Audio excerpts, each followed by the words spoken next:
The most terrifying moment in any relationship isn't the explosive argument, the shattered plates, or the venomous accusations. Those things actually show that someone still cares enough to fight. The real horror begins with a quiet, hollow click, the sound of an empath finally switching off. It's the silence that follows when a person who once felt everything for you suddenly feels absolutely nothing. Stay with me, because what happens in this shift rewrites every rule of emotional power you've ever known. Carl Jung, one of the greatest minds in psychology, discovered that the human psyche doesn't just break under pressure, it transforms. When an empath reaches their absolute threshold, they don't just crack or have a meltdown. They undergo a fundamental evolution, turning into something cold, precise, and completely unreachable to those who spent years taking them for granted. We live in a world that mistakes an empath's kindness for a bottomless well. People see their patience, their constant forgiveness, and their willingness to absorb pain as an infinite resource they can tap into whenever they want. But they couldn't be more wrong. Jung's research into psychological compensation proves that the mind demands balance.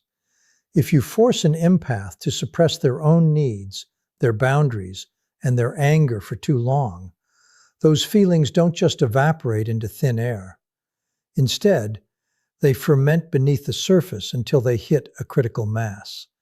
This is where the danger lies. When that pressure becomes too much, the psyche protects itself by flipping entirely. Jung called this phenomenon enantiodromia, the point where a force becomes its own opposite. Think of it like a rubber band that has been stretched to its absolute limit. It doesn't just stay stretched, it snaps back with a force that is equal to all the tension it held. For the empath, this means the person who once loved too deeply, gave too freely, and stayed too long suddenly hits a psychological wall. In that moment, the caring doesn't just fade, it disappears. This shift isn't a slow, gradual decline where you can negotiate or apologize your way back into their heart. It is a total, instantaneous, and absolute shutdown of the emotional connection. This is the silent shift that catches people off guard. One minute, the empath is your biggest supporter, the person who validates your feelings and carries your burdens as if they were their own. You've grown used to them being the safe harbor you can always return to after you've mistreated them. But the next minute, you are a ghost to them. You can cry, you can plead, and you can promise to change, but the, quote, receiver in them has been dismantled. Because they spent so much energy being, quote, all in, when they decide to be, quote, all out, there is no middle ground left. They aren't acting out of spite or trying to hurt you. They have simply moved into a state of psychological survival where you no longer exist as a priority. You haven't just lost their love, you've lost their recognition of you as a person they need to care for. And that is a void you can never fill again. The breakthrough of the shadow is the moment the internal architect of the empath finally decides to stop building bridges for people who only want to burn them. For years, empaths exist in a state of grueling, unpaid emotional labor. They don't just walk into a room, they absorb it. They pick up on the hidden tension, the unspoken sadness, and the simmering anger of everyone around them like a high-powered emotional sponge. This isn't just a personality trait, it's a full-time job that drains their battery to zero every single day. They operate under the beautiful yet dangerous delusion that if they just care enough, listen long enough, or absorb enough pain, they can heal the broken people in their lives. But this path doesn't lead to a miracle. It leads straight to self-destruction. When the empath finally hits that wall, the world expects a breakdown. People expect them to cry, to collapse, or to beg for help. But what actually happens is far more powerful. It's a breakthrough. Carl Jung realized that when an empath finally stops caring in the traditional sense, they aren't actually becoming cold or heartless. They are finally becoming whole. Up until this point, the empath has lived a fragmented life, pushing away any part of themselves that felt mean, selfish, or guarded. They spent their entire existence repressing their shadow, that darker, protective side of the psyche that every human needs to survive. The breakthrough happens when the empath stops running from their shadow and finally shakes its hand. Integrating the shadow is like finally installing a high-tech security system in a house that's been left wide open for years. This is the part of the soul that instinctively knows how to say a firm, unapologetic no. It is the part that can spot an emotional vampire, those people who feed on your light without ever giving back, from a mile away.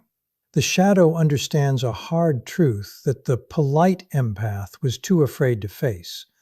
Not everyone deserves a seat at your table, and not everyone is entitled to the gold inside your heart. By embracing this darker side, the empath isn't turning into a villain. They are simply becoming a person with a spine.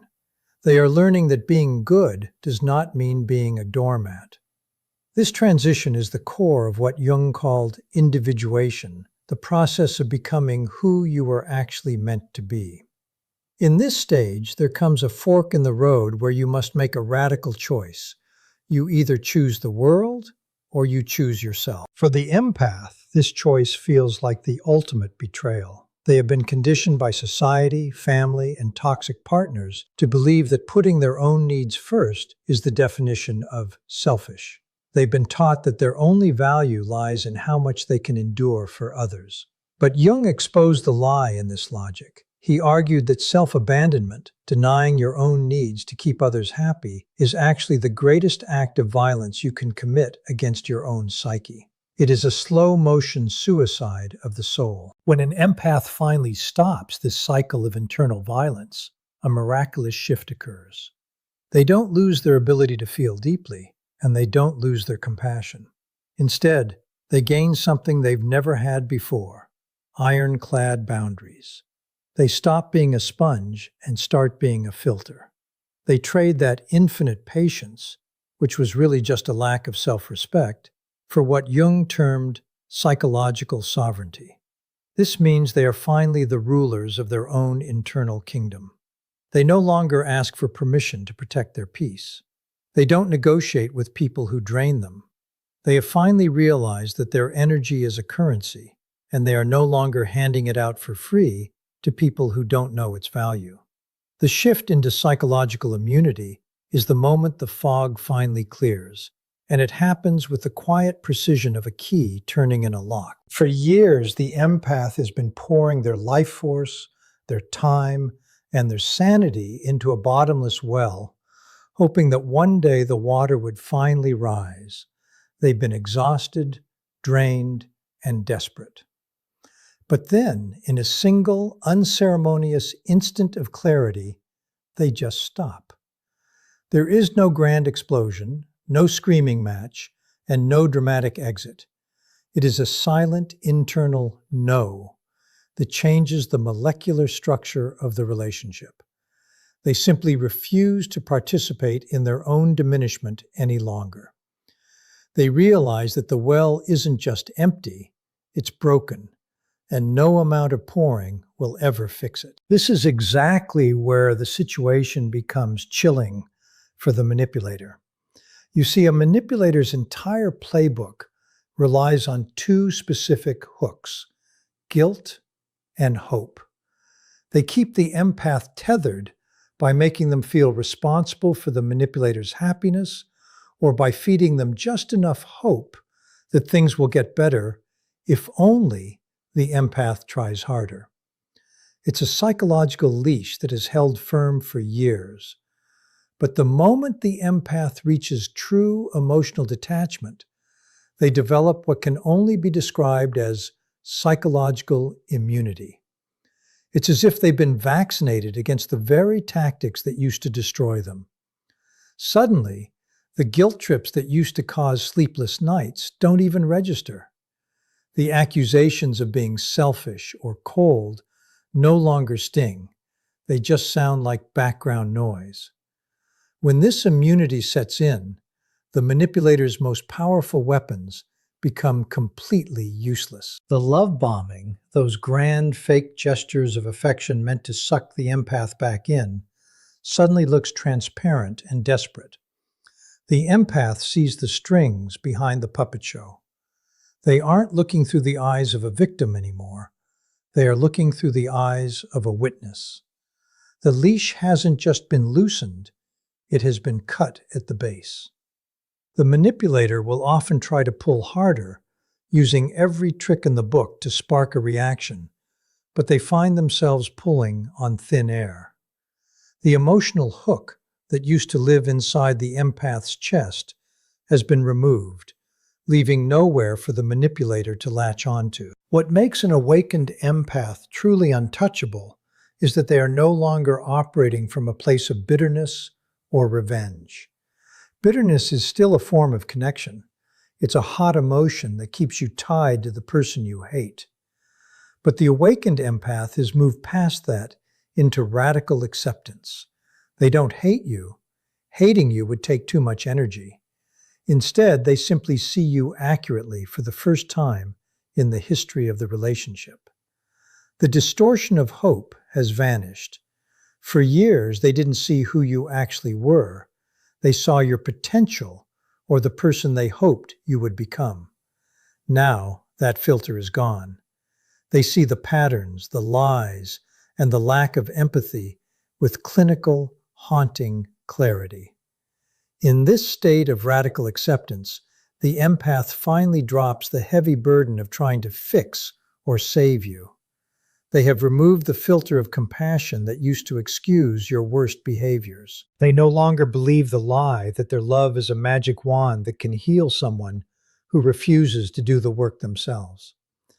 They see the relationship without the rose-tinted delusion, and they realize that there is nothing left to fight for because there was never a real partnership to begin with. In that moment of absolute clarity, the manipulator loses every single ounce of leverage they ever possessed. You cannot control someone who no longer needs your validation, no longer fears your anger, and no longer believes your lies.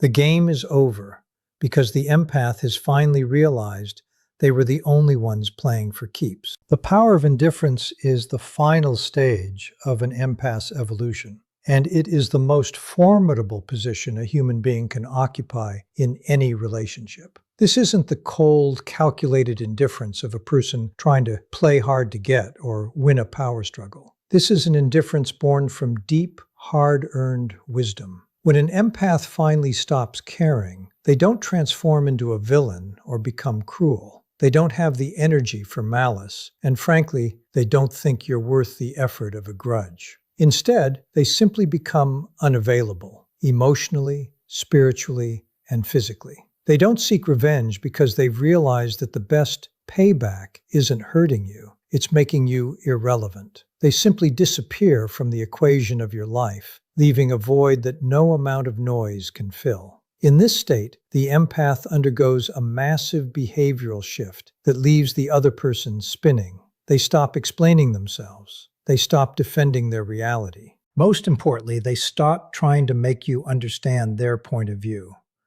For years, they may have begged for your empathy, crafted long messages to explain their hurt, or stayed up until 3 a.m. trying to fix a misunderstanding. But now, silence. They have reached what Jung called psychological completion. This is the point where their internal world has become so solid and so self-contained that their sense of worth no longer requires even a single shred of your validation. They don't need you to agree with them. They don't need you to see their side. And they certainly don't need your permission to be done. This is the exact moment an empath becomes truly dangerous. People often think dangerous means someone who will lash out or cause a scene. But the most dangerous person is the one who has absolutely nothing left to lose to you. They are dangerous because they are finally capable of walking away and never looking back. There is no apology grand enough to reach them anymore because they no longer value the words coming out of your mouth. There is no promise of things will be different this time that can pull them back into the cycle because they've finally seen the blueprint of the trap. You can't manipulate someone who has disconnected their heart from the outcome of the relationship. The true beauty of this transition is that the empath has found something infinitely more valuable than a toxic connection. They have found their way back to themselves. They have realized that their ability to care, to feel, and to nurture was never a weakness. It was a high-value gift they were giving away to someone who didn't know how to handle it.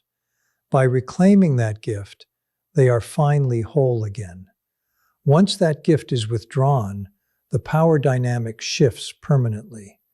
You are no longer dealing with a sponge who will absorb your toxicity.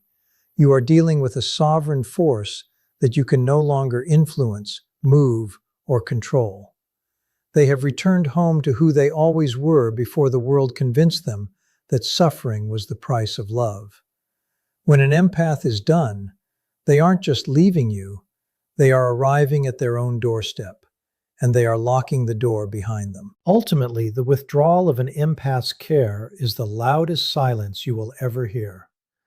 It marks the moment they realize that their light is too bright to be wasted on someone who only wants to dim it. They have traded the exhausting cycle of saving others for the liberating truth of saving themselves. Their departure isn't an act of war, it is an act of self-preservation. They aren't walking away to hurt you, they are walking away because you no longer have the power to hurt them. This is the ultimate transformation, the day the emotional sponge becomes an unbreakable wall.